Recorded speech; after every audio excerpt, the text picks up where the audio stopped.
Hallo und herzlich willkommen zu einem neuen Video von Schuster Automobile. Wie ihr seht, ich habe heute einiges mit euch vor. Dieses Video ist speziell für die Mazda 3-Fahrer unter euch, denn wir werden hier mal mit euch zusammen ein komplettes Bodykit an so einem Fahrzeug installieren mit einigen interessanten Extras. Was das genau ist, besprechen wir gleich in diesem Video, packen alles für euch aus, nehmen euch bei der ganzen Montage mit. Und wenn euch das interessiert, bleibt auf jeden Fall dran. Gleich nach dem Intro legen wir los.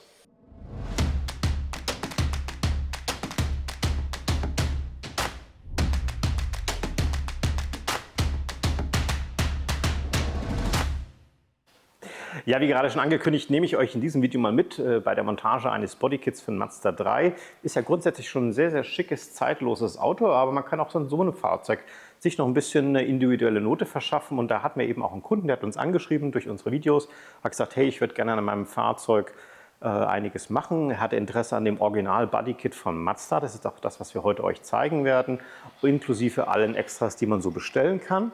Und was das genau ist, schauen wir uns jetzt mal direkt an. Ich habe mich schon mal bewaffnet mit einem Cuttermesser. Wir fangen einfach mal hier bei diesem Karton ganz oben an, dass mir das nicht nach hinten umkippt, und schauen einfach mal, was da drinnen ist. So, was ihr sehen könnt, alles sehr, sehr schön verpackt. Und es handelt sich jetzt hierbei um die sogenannten Seitenschweller links und rechts vom Fahrzeug. Teilenummern sind hier eingeblendet. Das Ganze, was ich euch zeige, funktioniert übrigens nur beim Fünftürer, nicht für den Fastback. Motorisierung komplett egal, funktioniert also bei allen Modellen. Auch das Baujahr ist egal. Und ja, ich habe gesagt, wir fangen mal an, schauen uns das Ganze schon mal so ein bisschen vorab an. Hier haben wir dann schon mal so ein bisschen Montagematerial dabei, so Hülsen, Einbauanleitungen und Bohrschablonen. Jawohl, muss ein bisschen vorsichtiger sein. Genau, also hier müssen sicherlich ein paar Schablonen, also das sind so praktisch Bohrhelfen, die hält man an die Karosserie ran, damit man eben das Bohrloch genau an der richtigen Stelle setzen kann. Das ist immer ganz nützlich. Wahrscheinlich einmal für die linke und für die rechte Seite. Jawohl. Und jetzt kommen wir im Endeffekt auch schon zum wichtigsten Teil, nämlich den Schwellern selber. Jawohl. Also wirklich sehr, sehr gut verpackt, damit es hier auch garantiert nicht verbiegt. Nicht schlecht gemacht. Hier kann man schon mal, weiß nicht, ob du das einfangen kannst, sieht man, hier sind so doppelseitige Klebebandfolien, die werden also am oberen Bereich festgemacht. So müsst ihr euch das vorstellen. Also angenommen, ich wäre jetzt das Auto, würde jetzt in diese Richtung schauen, dann wäre das sozusagen mein rechtes Seitenschwellerteil. Hier ist sehr schön geformt, finde ich, ein bisschen aerodynamisch gemacht. Richtig schick. So schwarz glänzend, also schwarz glänzend lackiert. Muss man also im Fahrzeug nicht irgendwie nochmal zum Lackierer gehen, wenn man das nicht unbedingt in Wagenfarbe haben will, aber mit dem Schwarz schaut es richtig gut aus. Nächstes Paket. Tue ich wieder hier in die Mitte.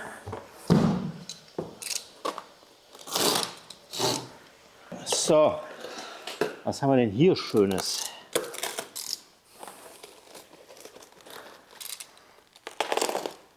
Schauen wir mal, das ist der untere Frontspoiler. Auch hier wieder Einbauanleitung, Schablone, Montagematerial. Hier sieht man schon Karosserieschrauben dabei, keine Hülsen. Und jetzt gucken wir mal hier noch rein.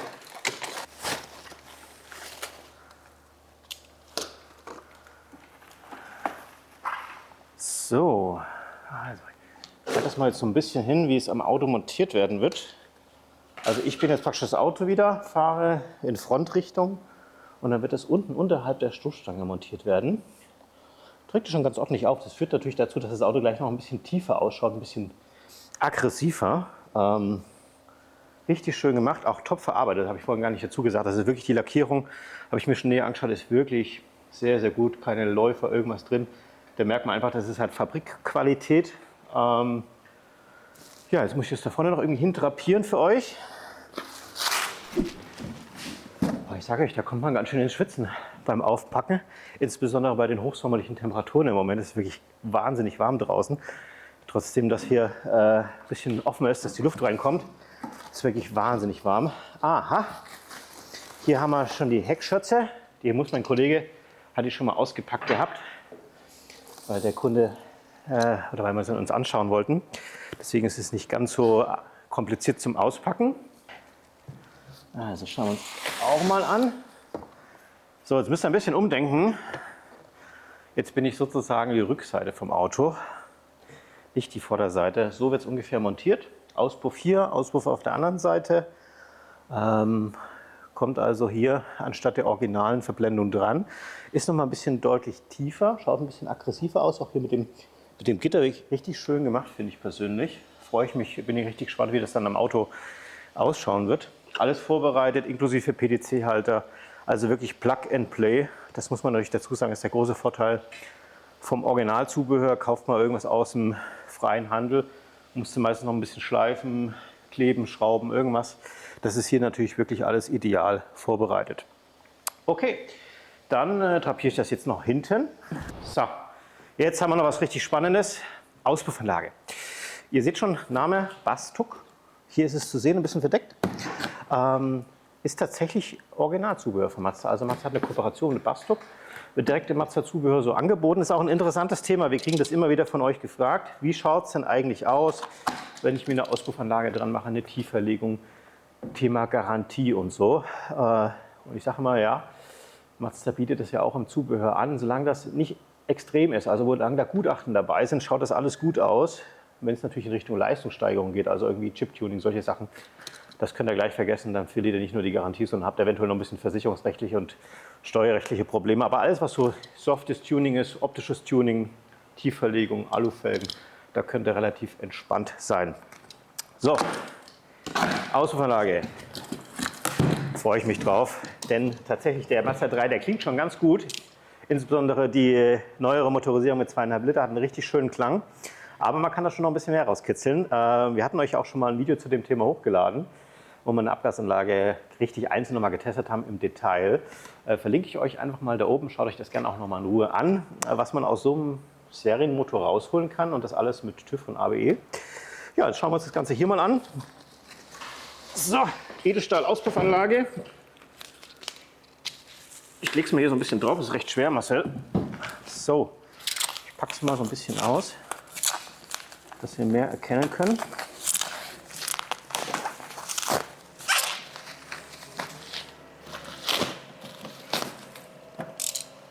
Jawohl.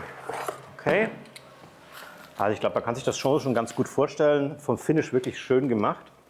Hier die Schweißnähte, die ja generell immer ein bisschen schwierig sind bei Edelstahl, auch schön verarbeitet. Habe ich auch schon andere Dinge von anderen Autoherstellern gesehen oder von anderen Zubehörherstellern gesehen. Da ist Bastuk schon, muss man sagen, absolut Premium und top. Die Rückseite, Entschuldigung. Ja, hier seht ihr nochmal die Teilenummer von Bastuk selber drauf. Kann man allerdings tatsächlich nur beim Mazda-Händler bestellen. Das Ganze hat ein E-Prüfzeichen, das heißt, es ist eintragungsfrei.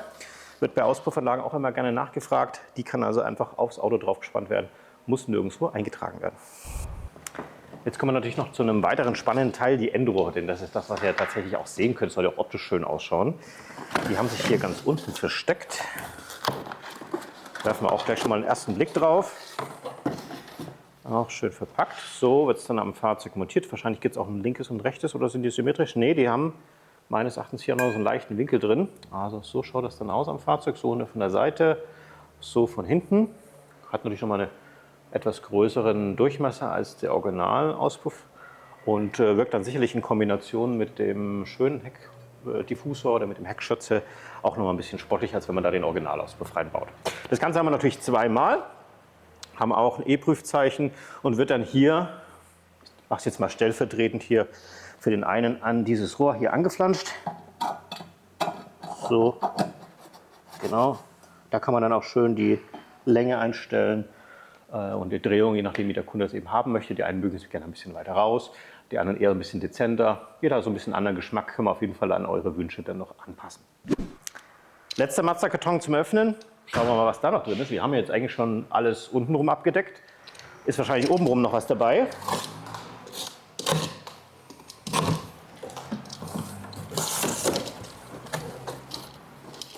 Oh ja. Wie man sieht, sieht man nicht viel. Aber man kann sich das schon so ein bisschen vorstellen, wenn man es anfasst. Schön verpackt wieder. So. Das wird also unsere Heckschürze. Ich bin wieder das Auto, schaue gerade zu euch nach hinten. Ich bin das Heck. So wird sie dann drauf montiert. Baut natürlich noch mal ein bisschen höher und ja, bisschen sportlicher auf als die Originalheckschürze. So wie es im Moment aussieht, kommt sie oben drauf. 100% sicher bin ich mir nicht, muss ich auch mal die Anleitung schauen, werden wir dann auch bei der Montage sehen. Aber schaut richtig schick aus, finde ich persönlich. Hat so ein bisschen eine schöne Abrisskante hinten drin, kommt bestimmt auch ein Stückchen höher. Passt sicherlich gut zum Auto. Werden wir uns anschauen. So, das Ding, nur dass ihr es euch vorstellen könnt, ich kann es jetzt hier nicht hintrapieren, ja. Das Auto ungefähr so hier, ja, so ein bisschen weiter vorne. Okay, dann haben wir noch einen Karton in Blau. Und für alle, die sich so ein bisschen mit dem Thema Fahrzeugoptimierung oder Tuning beschäftigen, die wissen schon, was da drin ist. HNR steht ja natürlich einerseits für Tieferlegungsfedern, aber natürlich auch für Spurverbreiterung und so weiter. In diesem Fall hat der Kunde nämlich auch schon seine eigenen Alufelgen. Die bringt er mit. Übrigens wird heute nicht die Montage sein, sondern morgen. Wir bereiten das Video heute noch schon ein bisschen vor, weil wir morgen einen vollen Tag haben werden. Und dadurch, dass er eben schon größere Alufelgen dabei hat, haben wir jetzt eben entschieden, keine Spurverbreitung drauf zu machen, sondern nur eine Tieferlegung, dass das Auto in Kombination mit dem Spoilerkit natürlich auch schön tief liegt. Die gucken wir uns jetzt auch noch mal schnell an. Schauen wir hier auf die Seite, vielleicht guckst du mal mit drauf. Ihr seht es schon, Mazda 3, die BP, ist klar, ist der Mazda 3. Vorderachse, Hinterachse. Schauen wir gerade, ob hier irgendwie eine Höhe schon steht. Nö, schauen wir mal rein, dann werden wir es wissen. Meistens sind die Tieferlegungen so zwischen 25 und 35 mm. So. Okay. Montagehinweise, bisschen Werbung in eigener Sache wahrscheinlich und auch irgendwie ja, Anleitungen, Videoanleitungen und so weiter. Ja, und dann haben wir unsere Tieferlegungsfedern. So schaut das Ganze dann aus. Hier seht ihr schon, Hinterachse rechts wird es sein. Ist jetzt hier natürlich schwer im Vergleich zum Original, kann man das vielleicht morgen ganz gut dann erkennen. Das Auto wird dadurch eben nochmal ein Stückchen tiefer.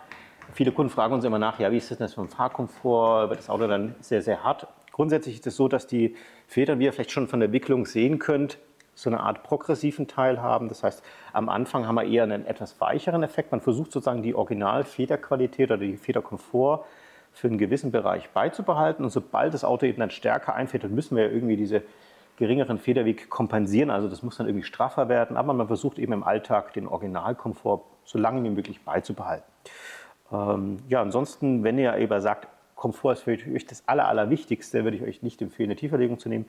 Wenn ihr aber ein bisschen schöneres, direkteres Fahrgefühl haben wollt oder vielleicht auch ein bisschen sicheres Fahrgefühl bei hohen Geschwindigkeiten, Kurvengeschwindigkeiten, Lastwechsel, dann ist so eine Tieferlegung auf jeden Fall ein gutes Investment.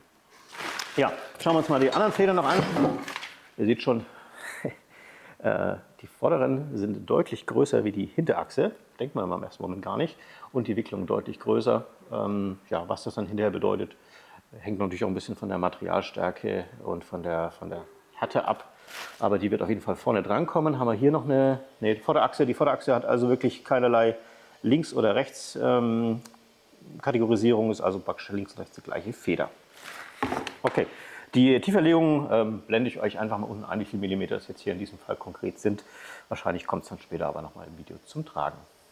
Okay, das ist jetzt mal so das Unpacking gewesen, damit ihr euch erstmal schon so ein Bild machen könnt, wie das eigentlich alles dann im Auto ausschauen wird, wie das geliefert wird. Da fragen auch viele Kunden immer nach und es ist ja auch mal schön zu wissen, was man da bekommt für sein Geld. Und ja, ich würde sagen, wir treffen uns dann einfach wieder bei der Montage. Ich nehme euch immer wieder so Stück für Stück mit, damit ihr sehen könnt, wie das Ganze vonstatten läuft. Und am Ende natürlich das Endprodukt ist mir natürlich auch wichtig, dass man einfach mal schauen kann, wie wirkt das Auto eigentlich hinterher mit dem Spoilerpaket. So, wir waren schon so circa 2-3 Stunden am Fahrzeug fleißig am Arbeiten. Und es ist Zeit, euch mal einen kleinen Zwischenstand zu zeigen. Wir fangen gleich mal hier an der Seite an, denn da könnt ihr schon die neuen Seitenschweller sehen. Ist schon komplett fertig montiert. Das ging relativ flott. Wir haben es auch schon ein paar Mal gemacht, muss man fairerweise sagen. Hier eben auch mit dieser Form, die ihr da sehr schön gesehen hattet vorhin beim Unpacking. Sehr markant. Ich finde, es schaut richtig cool aus, macht das Auto ein bisschen schärfer und sportlicher. Und mir gefällt das hier auch bei dieser Ausstattungslinie. Haben wir ja sehr viele schwarze Akzente auch mit dabei. Das sieht man zum Beispiel jetzt hier an der B-Säule, aber auch vorne dann im Chrom. Und auch hier bei dem Auto haben wir serienmäßig schwarze Spiegelkappen, immer je nach Außenfarbe, immer schwarz. Und das passt wirklich hervorragend zusammen. Der Kunde hatte sich vorab schon mal selber Felgen besorgt, hat das Auto natürlich schon ein bisschen schöner gemacht. Finde ich, schauen da richtig schick aus. Und was mir gefällt, ist dieses matte Finish hier, was sehr gut auch wieder hier zu diesem glänzenden passt. Finde ich sehr schöne Kombination. Ordentliche Reifengröße habe ich schon gesehen. Hat sich gegönnt 225 35 19. Die Felge konnte ich jetzt nicht schauen, wie breit sie ist. Ich tippe mal im Moment auf eine 8 oder sogar eine 8,5, je nachdem, was er da zur Verfügung war. Müsste ich auch nachher nochmal nachschauen. Marcel, wir schauen mal noch ein bisschen weiter vor.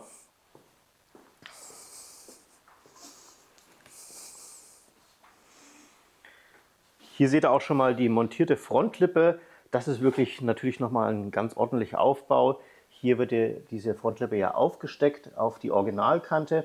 Wir haben natürlich trotzdem, also ist nicht das komplette Teil ist eben zusätzlich, sondern da ist ja schon ein Originallippe vorhanden. Die ist natürlich jetzt noch ein bisschen tiefer gekommen, ein bisschen dicker geworden.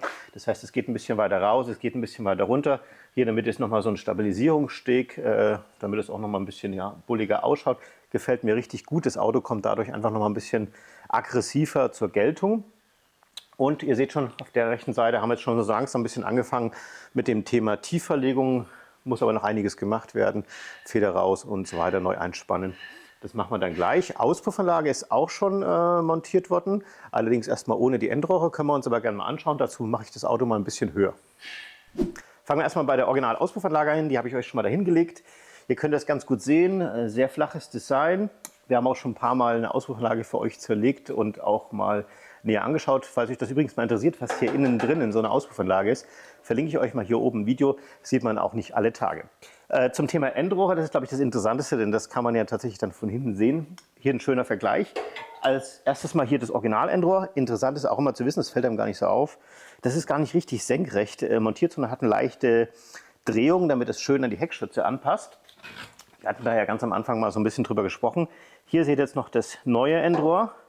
Ist zum einen mal ein bisschen dicker und ihr seht hinten auch, die Öffnung ist größer. Also ich würde sagen so 10–15% größer und wirkt dadurch natürlich auch ein bisschen sportlicher. Und weil es jetzt bestimmt auch einige Zuschauer unter euch geben wird, die sagen, ja, Auspuffanlage finde ich cool, aber Bodykit möchte ich jetzt nicht unbedingt haben, möchte ich euch gerne einfach mal zeigen, wie zum Beispiel die Auspuffanlage mit Kombination der Original-Heckschütze ausschauen wird, ob das gut hinpasst, ob das dann vielleicht zu groß wirkt. Deswegen machen wir das jetzt einfach mal dran für euch. Ich stecke das jetzt hier einfach mal so rein. So. Und dann wird es eben hier so ein bisschen seitlich gedreht. Ja, so ganz leicht, dass wir hier eben diese Abschrägung so ein bisschen mit einfangen können. Die Tiefe könnt ihr dann selber noch ein bisschen justieren. Und ihr seht schon, wir haben hier genügend Freigängigkeit, dass hier die Hitze auch nicht irgendwelche Schäden an Kunststoff durchführt. Also das könnt ihr wirklich auch sehr, sehr gut kombinieren mit eben der Originalheckschütze. Und ich finde, dann habt ihr einen schönen Klang, ein bisschen bessere Optik. Muss jetzt nicht unbedingt gleich ein Heckdiffuser sein. Ansonsten, wenn ihr sagt, ja okay, erstmal Auspuffanlage, später Diffuser, das ist natürlich auch jederzeit möglich. Das ist sozusagen miteinander komplett kompatibel. Den Heckdiffuser, um den eben auszutauschen, müssen wir erstmal die Stoßstangen abbauen, damit wir hier an diese Blende rankommen. Die kommt weg und dann kommt die etwas sportlichere Blende dran. Okay, das soll es jetzt mal an dieser Stelle sein. Wir arbeiten uns jetzt weiter mit der Tieferlegung, fangen an, die Heckschütze auszutauschen und den Heckspoiler und dann würde ich euch wieder ein kleines Update geben. So, die Arbeiten sind nun abgeschlossen. Es wird Zeit, mal euch das Ergebnis zu zeigen, wie es nun am Ende ausschaut. Und damit es für euch noch ein bisschen einfacher ist, habe ich euch hier auf der rechten Seite von mir sogar noch mal das Originalmodell gestellt. Und da könnt ihr es eben schön miteinander vergleichen. Schauen wir uns gleich mal die Front beim Fahrzeug an. Hier also die modifizierte Front. Ihr seht schon, wir haben ja vorhin schon drüber gesprochen, unten schön angesetzt, kommt das Auto dadurch noch mal ein bisschen tiefer, auch natürlich ein bisschen weiter nach vorne. Und ich glaube, hier kann man es ganz gut noch mal erkennen, wie das Ganze dann ohne diese Lippe ausschaut. Ich glaube, der Unterschied ist ziemlich deutlich erkennbar. Hier, wie gesagt, dieses dunkle Chrom, da gibt es ja auch verschiedene Versionen bei uns im Programm. Das ist eben eine Spezialität von diesem Sondermodell. Ja, hier schauen wir gleich mal so ein bisschen an die Seite. Felgen hatten wir ja schon drüber gesprochen. Wirkt natürlich gleich viel schicker, wenn die ein bisschen breiter rausstehen. Und da hat der Kunde sich wirklich hier für eine sehr schöne Breite entschieden. Ich finde es immer sehr schön, wenn das mit der Radlaufkante oder mit dem Kotflügel direkt abschließt, nicht zu weit raussteht. Auch für die Bordsteine ist das ein bisschen praktischer. Schaut richtig schick aus. Spurverbreitung absolut nicht mehr notwendig und ich glaube ehrlich gesagt technisch auch nicht mehr möglich. Vom Abstand hier gar nicht so schwer, kriege ich so 2 Finger ungefähr noch rein. Wir können das ja mal da drüben probieren. Ich muss ein bisschen springen. Also wenn ich jetzt hier die 2 Finger rein tue, dann haben wir hier schon noch mal ganz ordentlich Spiel und das sind dann eben diese, ich sage jetzt mal 3 cm, die wir bei der Tieferlegung dann eben noch rausgeholt haben. Seitenschwelle hatten wir uns vorhin ja auch schon so ein bisschen im Detail angeschaut. Führt natürlich so ein bisschen die sportliche Linie vom Auto weiter. Ich finde, das wirkt wirklich auch sehr schön in Kombination, wenn eben diese Lippe da vorne einfach noch mal so als gedachte Kontur weitergeführt wird und geht hier hinten dann, das muss man sich im Endeffekt auch so vorstellen, dass das jetzt hier breiter wird und passt sich dann eben dieser Form hier an. sodass es praktisch wie aus einem Guss wirkt. Und dann kommen wir hier auch nochmal zum Diffusor. Den hatten wir uns vorhin ja auch schon mal so ein bisschen im Detail angeschaut gehabt. Ist natürlich noch mal ein bisschen tiefer, sportlicher, aggressiver.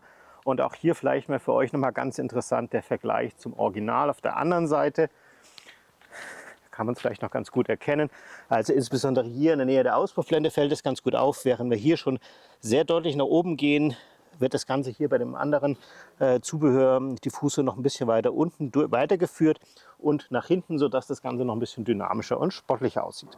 Kommen wir nun zum Heckspoiler oben. Hier nochmal Originalzustand, wenn ich gerade hier schon so ganz praktisch dastehe, auch schon sehr schick, ganz schön lang gemacht, die Kante hier. Und genau da drauf wird dann sozusagen der Zubehörspoiler draufgesetzt. Und dann schaut es hier an der Seite sehr schön aus. Vielleicht schaust du mal so ein bisschen die seitliche Perspektive, da kann man nämlich auch hier so aus dieser Seite so ein bisschen durchgucken. Richtig schick, finde ich persönlich. Auch clever von Mazda gelöst, man muss nichts wegbauen, einfach oben drauf. Und ich finde, das schaut einerseits sportlich aus, aber nicht übertrieben. Ich finde, es passt einfach richtig gut zum Design vom Fahrzeug. Also echt ein gelungenes Feature, finde ich persönlich. Ihr könnt ja gerne auch mal in die Kommentare schreiben, wie euch dieser Umbau gefällt, was ihr dazu sagt. Würde mich natürlich auch interessieren. Und ansonsten hätte ich gesagt, machen wir mal noch so einen kleinen Soundcheck. Das muss man natürlich ein bisschen mit Vorsicht genießen. Der Auspuff ist jetzt komplett neu. Wir haben leider keine Zeit mehr, jetzt noch eine ganze Runde zu drehen und den so ein bisschen warm zu fahren. Aber dass ihr euch mal so ein bisschen den Klang vorstellen könnt. Wir lassen ihn kurz ein bisschen warm laufen und hören uns gleich zum Soundcheck. So, ich habe mich jetzt mal für den Soundcheck vorbereitet, Mikro in die Hand genommen. Ich setze mich jetzt hier mal hier hin, 1 Meter ungefähr Abstand vom Fahrzeug. Und wir starten jetzt mal das Fahrzeug, damit ihr das richtig hören könnt. Starte mal das Auto.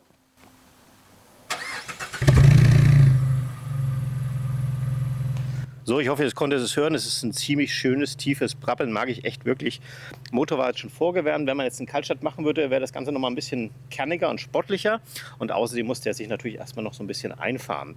Wir machen mal noch ein bisschen Leerlauf, damit er die Akustik hört, und dann geben wir mal so ein bisschen Gas. Gib mal ein bisschen Gas, Thomas. Ein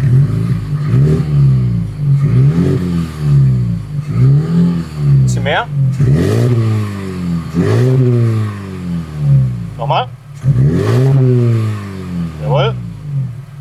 Also ich glaube, man kann schon hören, dass da richtig Power dahinter steckt in dem Auspuff. Und wenn der nochmal so 1000 Kilometer ein bisschen Temperatur bekommen hat, dann macht der bestimmt richtig Laune.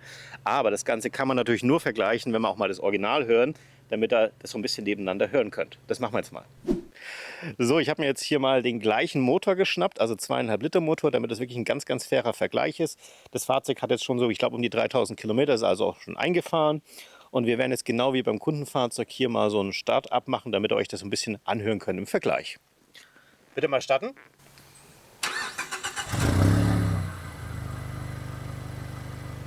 So, ich hoffe, man konnte es schon relativ deutlich hören. Da fehlt einfach dieses böse Brabbeln am Anfang. Der springt schön an, hat schon eine schöne tiefe Note, aber längst nicht so böse wie sozusagen die Abgasanlage. Und jetzt probieren wir natürlich auch mal hier ein bisschen Gas zu geben. Mal ein bisschen Gas geben.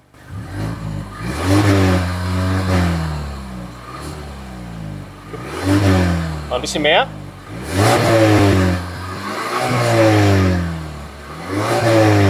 Okay, danke.